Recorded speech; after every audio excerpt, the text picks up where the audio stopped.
Automotive Plus. Today's actually my birthday, so birthday gift to myself is walking on the old shop vehicle. So when we first got this thing, AC worked. Found out that the radiator fan was bad and it wasn't cooling the condenser down to actually make the AC work properly. So I figured whenever I was going to have an issue with it, let's do the whole shebang, get it all said and done. So what I came up with is I had my gauges on it. It's getting really, really high pressure on the low side, and it's not able to build enough pressure on the high side.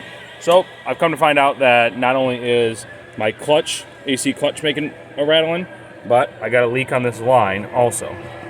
So if I'm tearing it apart, this is what we're gonna do. Swap our AC clutch out today. We're gonna swap this line that's been leaking, and then we have this line right here, runs all the way back through and comes to our accumulator, or our dryer, I guess you could say, down here.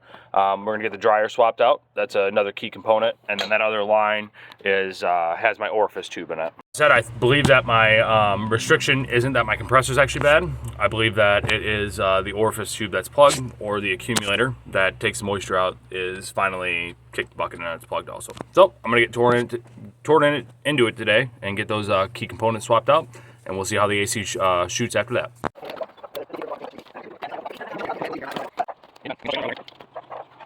New clutch is installed, got to bolt the compressor back on, and then we're starting on lines.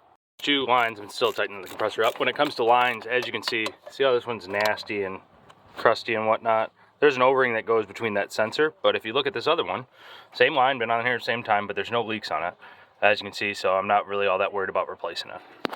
Give it a hand now. We got to get the coolant reservoir out of the way so we can get to a couple of the bolts, but here's our new line that I got removed compared to the old one. A lot nicer and a lot cleaner. Let's get her swapped out. Store and actually asked for an orifice tube. They gave you just the orifice tube. If anybody watches my video can help me.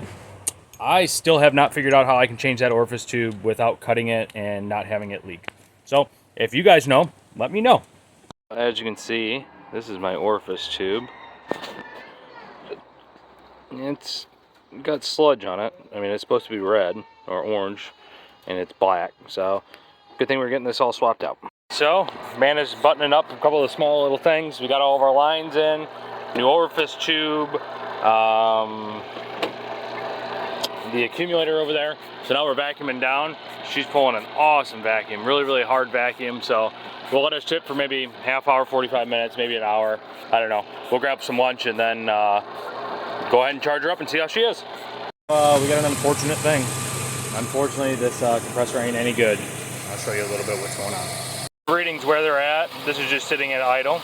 Our low side's a little bit too high, and our high side's a little bit too low. Got enough refrigerant in there, but if you watch whenever we kick it up, which is going to make this, essentially this compressor, work harder.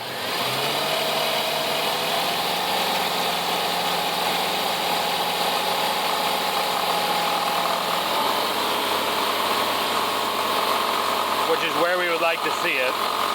With that being said, looks like we need a new compressor for the old girl.